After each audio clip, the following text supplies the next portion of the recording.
Good evening friends. तो बहुत बहुत स्वागत है आप सभी का मेरे इस यूट्यूब चैनल पे। तो जैसा कि आईपीएल का डिस्कशन कर रहे थे टीम वाइज की स्वॉट एनालिसिस एक तरीके सा।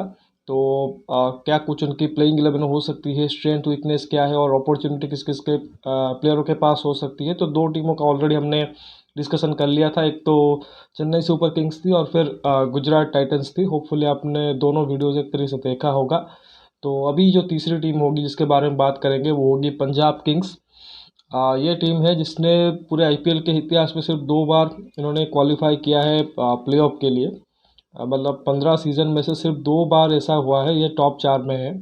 2008 में शायद पहला ही सीज़न था जब ये सेमीफाइनल खेले थे, और फिर अब 2014 में आके ये फाइनल खेले थे कोलकाता नाइट राइडर्स के अगेंस्ट। और वहाँ पे मैच याद होगा आपको, रिद्धिमान शाह का शतक आया था, लेकिन उसके बावजूद जो कि वो मैच जो कि है वो पंजाब किंग्स, तब की किंग्स 11 पंजाब वो हार गई है। तो खैर बात करेंगे इस टीम को लेके, क्योंकि ये टीम सबसे ज़्यादा अगर आप देखोगे कंसिस्टेंटली इनकंसिस्टेंट टीम रही है इन टर्म्स ऑफ कि जितने ये हर सीज़न ऑलमोस्ट, मतलब मिनी ऑक्शन होता है किसी किसी टीमों के लिए, इनके लिए मेगा ऑक्शन हर सीज़न हो जाता है। ऑलमोस्ट 12-13 खिलाड़ी, आधी स्क्वाड एक तरीके से खाली कर देते हैं। कोचिंग स्टाफ हर दूसरे तीसरे सीजन में बदल जाता है। कैप्टन आप देखोगे शायद सबसे ज़्यादा कप्तान इन्हीं के पास है, 15 या 16 कप्तान हर सीज़न में आप देखोगे इनका। हर दूसरे तीसरे तीसरे सीज़न में इनका कैप्टन चेंज होता है। इवन मिड सीज़न में भी कैप्टन चेंजेस होते हुए देखे हैं इस टीम के साथ। तो कंफ्यूज टीम रही है, लेकिन अच्छी टीम है। लेकिन कभी भी इस हिसाब से ये अच्छे परफॉर्मेंस नहीं कर पाए हैं। तो सबसे पहले एक तरीके से टीम देख लेते हैं टीम क्या है, उसके बाद फिर देखेंगे कि क्या इनके पास अभी है। तो सबसे पहले देखो टीम अगर हम बात करें तो बैट्समैन की लिस्ट देख लेते हैं। शिखर धवन कप्तान है, नए कप्तान बने हैं इस साल, क्योंकि पिछले सीज़न आप देखो कि चलिए बाद में आऊँगा इन डिटेल, लेकिन पहले बैट्समैन देख लेते हैं। शिखर धवन कैप्टन है, फिर हरप्रीत सिंह भाटिया, लियम लिविंगस्टन है, अथर टाइडे। फिर ऑलराउंडर्स की लिस्ट देखिए, सिकंदर रजा, शाहरुख खान, मोहित राठी, हरप्रीत ब्रार, मैथ्यू शॉट, ये लेटेस्ट एडिशन है जॉनी बेस्टो के जगह पे। फिर सैम करन, ऋषि धवन, बलतेज सिंह, शिवम सिंह। विकेट कीपर आप देखोगे प्रभसिमरन सिंह है, भानुका राजपक्षा और जितेश शर्मा है। फिर आ जाते हैं बॉलर्स पे, जिसमें राज अंगद बावा है, कगिसो रबाड़ा, नेथन एलियस, विद्वत कबीरप्पा, अर्शदीप सिंह और राहुल चहर। तो ये इनकी अब ओवरऑल एक स्क्वाड है। इसमें आप देखो कि अच्छी स्क्वाड बनी है, मतलब ऐसा नहीं कि बहुत ज़्यादा ख़राब स्क्वाड बना है, लेकिन इनको एक बहुत बड़ा झटका लग गया है जॉनी बेस्टो के रूप में। क्योंकि जॉनी बेस्टो अलग लेवल पे ऑपरेट करते हैं। वो जिस तरह से बैटिंग करते हैं, मतलब नेक्स्ट लेवल बैटिंग हमने देखा हुआ है सनराइजर्स हैदराबाद के लिए उनको ओपनिंग करते हुए डेविड वार्नर के साथ। क्योंकि अभी मैथ्यू शॉट 8 तो हुए हैं, ऑलराउंडर है, लेकिन बिग बैश से आए हैं और देखा है काफ़ी प्लेयर को जो बिग बैश से आते हैं बहुत रेपुटेशन के साथ आते हैं, लेकिन उस हिसाब से रिप्लिकेट नहीं कर पाते हैं आईपीएल में परफॉर्मेंस। एक जाशी शॉट का नाम याद आता है। क्रिस लिन भी जितने वक्त तक रहे उतने शायद इम्पैक्ट नहीं डाल पाए एक तरीके से। तो और भी नाम है वहाँ पे जो इस आईपीएल में आके उतना अच्छा नहीं कर पाए हैं, लेकिन खैर उसके बारे में देखेंगे। लेकिन अगर इनकी स्ट्रेंथ की बात करें, स्ट्रेंथ अगेन मुझे लगता है कि इनके पास एक डिसेंट बॉलिंग अटैक है। अच्छी खासी बॉलिंग लाइनअप अगर आप देखो, रबाडा होंगे, नेथन एलियस होंगे, सैम करन जो फॉरेन इनके पास गेंदबाज है बहुत अच्छे हैं। इसके अलावा राहुल चहर हो गए, फिर एक और हरप्रीत ब्रार जो ऑलराउंडर में आते हैं, लेफ्ट आर्म स्पिन डालते हैं, वो भी अच्छे हो गए। तो बहुत ज़्यादा कुछ इनके पास स्ट्रेंथ नहीं है, लेकिन फिर भी लगता है कि बॉलिंग वाइज ये थोड़ा सा बेहतर है। फिर आप देखो एक और नाम जो इसमें ऋषि धवन हो गए, allrounder seam bowling last time बहुत अच्छा खेले थे, वो हो गए। तो राज बावा हो गए जो ये सब ऑलराउंडर है ना, ये थोड़े से इनको जो बॉलिंग लाइनअप को स्ट्रेंथन करते हैं। अच्छी बॉलिंग वाइज टीम दिख रही है। लेकिन अगर वहीं पे बैटिंग की वाइज देखोगे तो बैटिंग इनकी वीकनेस होगी, क्योंकि जॉनी बेस्टो एक बहुत बड़ा लॉस है और पिछले सीज़न इन्होंने मयंक अग्रवाल को कप्तान बनाया था, इस सीज़न उन्होंने जाने दिया है। तो वो भी एक थोड़ा सा मतलब क्वेश्चनेबल था, क्योंकि अगर आप 2018 से लेके देखें इनके 4 कप्तान बन चुके हैं। 2018-19 में अश्विन कप्तानी कर रहे थे, फिर 20-21 में केएल राहुल ने कप्तानी की, और 22 में मयंक, और फिर 23 में अभी शिखर धवन आ गए। तो आप देखो कि 6 सीज़न के अंदर अंदर इनके 4 कप्तान बदल चुके हैं। तो ऐसे में वो एक तरह से स्थिर नहीं कर पाए हैं। और जो वीकनेस की बात कर रहा था इस टीम में देखिए शिखर धवन को छोड़ दें तो कोई इंडियन बैटिंग उस हिसाब से नहीं दिख रही है। शाहरुख खान है ज़रूर, लेकिन उनका आईपीएल अभी तक उस हिसाब से नहीं गया है। जितेश शर्मा पिछला सीज़न बहुत अच्छा गया था, अभी इंडिया कॉल अप भी मिल गया है, लेकिन देखना पड़ेगा उस किस तरह से चलाते हैं। इसके अलावा ओपनिंग कौन करेगा? अब इसमें देखो कि चलो मैथ्यू शॉट को आप खिला लोगे या राजापक्ष को खिला लोगे, लेकिन उस लाइनअप में आप देखोगे कि इंडियन बैटर्स भी नहीं है। एक प्रभ सिमरन सिंह है, लेकिन अगेन कितना ट्रस्ट कर सकते हैं उनके ऊपर वो देखना पड़ेगा। तो एक तो इंडियन बैटर्स की कमी है, प्लस उनके पास बैकअप भी उस हिसाब से नहीं है।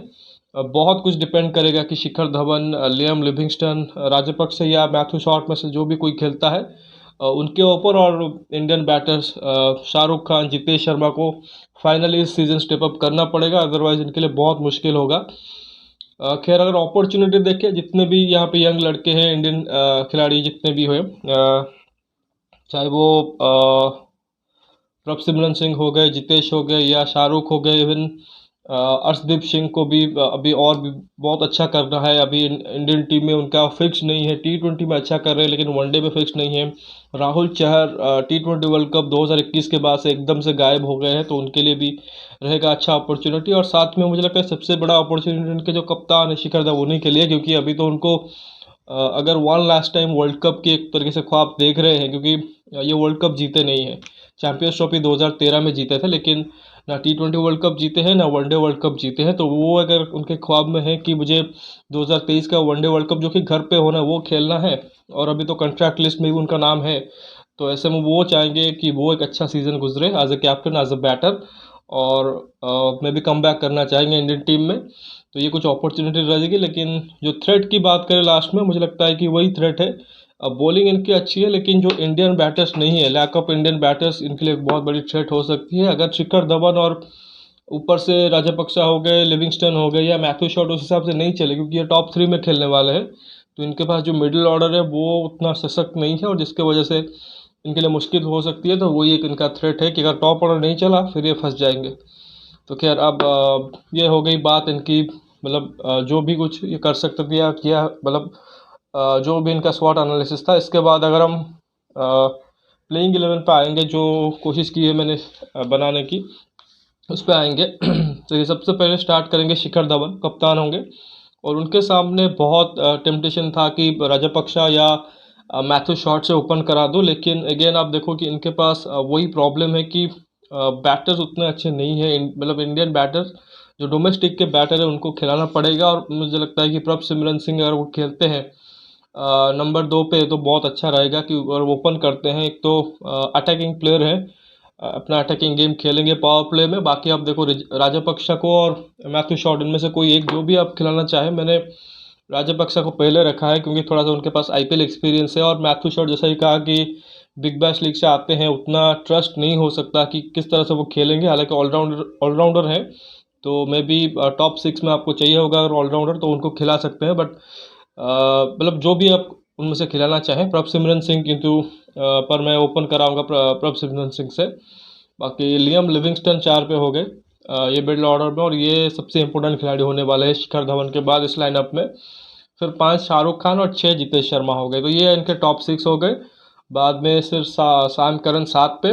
हरप्रीत ब्रार एक लेफ्ट आर्म स्पिनर है, बैटिंग भी दे देते हैं, अच्छे फील्डर भी हैं, आप उनको यूटिलाइज कीजिए।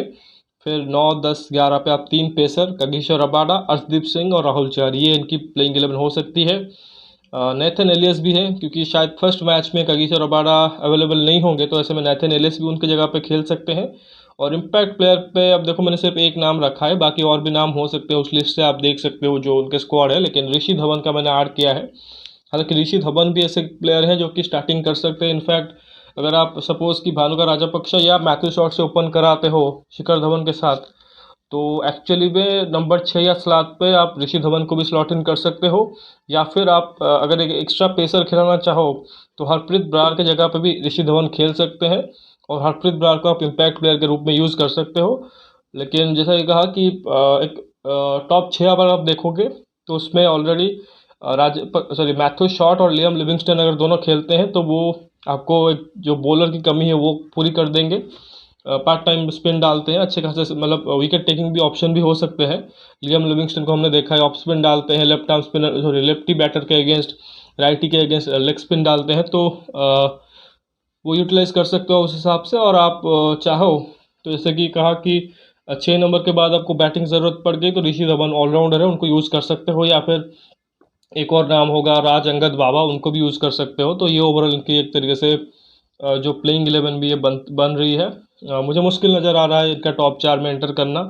जैसे कि कहा कि मुझे बहुत मुश्किल नज़र आ रहा है इनका टॉप 4 में एंटर करना, क्योंकि ऑब्वियसली देखो कि उतनी बैटिंग डेप्थ नहीं है इनके पास, और ज़्यादातर खिलाड़ी को अभी भी आईपीएल में प्रूव करना है अपना जो वैल्यू है। जैसे शाहरुख खान हो गए, प्रभसिमरन सिंह हो गए, जितेश शर्मा हो गए। तो बहुत कुछ डिपेंड करेगा शिखर धवन, लियम लिविंगस्टन के ऊपर कि वो किस तरह से खेलते हैं। मतलब लियम लिविंगस्टन के वाइज मतलब उनके साथ आप इम्पैक्ट एसोसिएट करोगे, लेकिन कंसिस्टेंसी शायद वो ना दे पाए। फिर मैथ्यू शॉर्ट का ये मेड इन आईपीएल सीज़न हो सकता है। मतलब किस तरह से वो परफॉर्म करते हैं वो भी एक डिपेंड करेगा। फिर बैनुका राजपक्सा भी उतने कंसिस्टेंस नहीं है, तो मतलब सिर्फ शिखर धवन पे ही बात आ जाएगी कि उनसे चाहिए होगा 600-700 रन वाला सीज़न, और दूसरे बल्लेबाजों को चिप इन करना पड़ेगा। बॉलिंग जैसा कहा कि बॉलिंग उनके पास अच्छी है, डिपेंड करेगा कि शिखर धवन कैसे उसको यूटिलाइज़ करते हैं। लेकिन बैटिंग फ्रंट के ऊपर ये मुश्किल ही होगा इनके लिए, जिस तरह से उनके पास उतने बैटर की अवेलेबिलिटी नहीं है। तो फिर मुझे लगता है कि शायद ये बॉटम 4 की टीम होने वाली है। मतलब एक इनिशियल स्टेज का एक तरीके से इनिशियल थॉट है इस टीम को देखते हुए। लेकिन हमने देखा है कि पिछले सीज़नों में कि गुजरात टाइटंस का एग्जांपल ले लीजिए कि किसी ने प्रेडिक्ट नहीं किया था, लेकिन फिर भी वो ट्रॉफी जीत के गए हैं। तो हो सकता है कि पंजाब किंग्स भी टॉप 4 में एंटर कर ले, ट्रॉफी जीत जाए, लेकिन फिलहाल वो मुश्किल ही नज़र आता है। तो खैर अभी इस वीडियो में बस इतना ही। क्योंकि इनका मैच सेकंड मैच है केकेआर के अगेंस्ट, तो मैंने इनका कर लिया है। इसके बाद केकेआर का भी करेंगे स्वॉट एनालिसिस, तो उस वीडियो का भी इंतज़ार करिए। इसके बाद वो वीडियो करूँगा। तो फिलहाल इस वीडियो को लाइक कर दीजिए, साथ ही चैनल को सब्सक्राइब ज़रूर कीजिए और दोस्तों तक शेयर भी कीजिए, और साथ ही नोटिफिकेशन की घंटी भी बजा लीजिए, ताकि हर एक वीडियो का अपडेट आपको मिलती रहे। तो और बाकी साथ ही कोई कमेंट देना चाहते हैं पंजाब किंग्स को लेके, तो अपना कमेंट सेक्शन में भी कमेंट एक तरीके से आप दे सकते हो। बाकी मिलते हैं अगले वीडियो में, तब तक के लिए धन्यवाद। जय हिंद।